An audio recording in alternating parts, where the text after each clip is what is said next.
Hi, I'm Jane Johnson, and this is just a short excerpt of my next novel, The White Hare.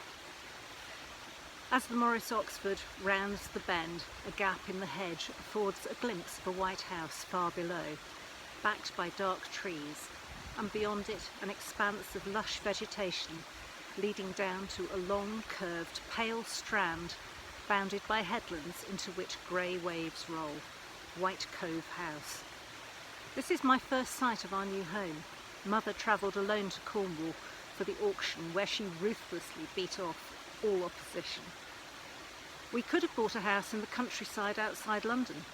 Why have we come 300 miles west to a place where the land falls into the sea?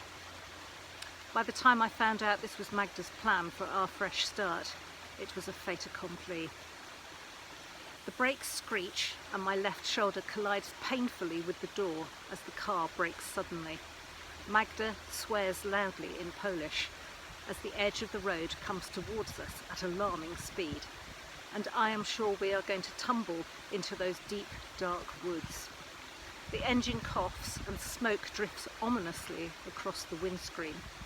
As the motor sputters its last, we grate to a standstill in the long grass of the verge, the bonnet of the car pointing out to sea.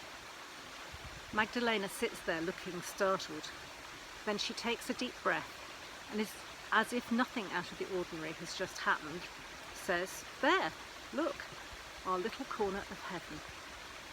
The house does look quite magical from this vantage point, its white walls contrasting sharply with the dark woods and green foliage. "See, Janey," I prompt, turning around to check that my daughter is all right. It's our new home. But she has her nose pressed to the other window, looking not down towards the sea, but back at the road. I wait for her to turn and examine the house and deliver her verdict, as if she is a child oracle and her pronouncement will determine the future tenor of our lives. In the silence, I can hear her breathing, a bit ragged. Does she have a summer cold? But then she says urgently, "Look, Mummy, just like Rabbit." I crane my neck. What does she mean? And then I see it sitting utterly still in the middle of the road, an enormous hare as white as snow, its long ears pointed skywards, its dark eyes fixed on mine. My whole spine prickles.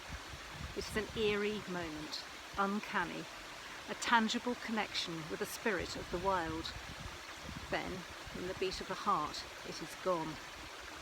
For a moment my vision zigzags into crazed after images, as if I've been staring at too bright a light, and I blink and blink until it steadies. "Well," I say, breathing at last, "how incredible." "You saw it too," Janey crows. "Did you see it, Granny? Did you see the rabbit?" Magda doesn't turn her head, as if she hasn't heard us. "I think it may have been a hare," I correct my daughter gently. "They're bigger than rabbits." "It was big, and white, like Rabbit."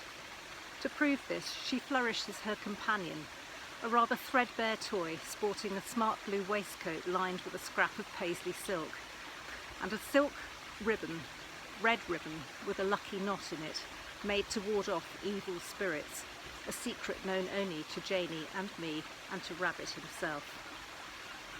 "It's unusual for a hare to be white," I say. "Maybe it got stuck in its winter camouflage." Magdalena raises her small gold crucifix to her lips, tucks it back inside her collar. She tries to start the car again, but the Morris resists her, coughing feebly, then dying. Swearing quietly, she tries again, and then again, and at last it comes to a sort of half-life with a belch of smoke.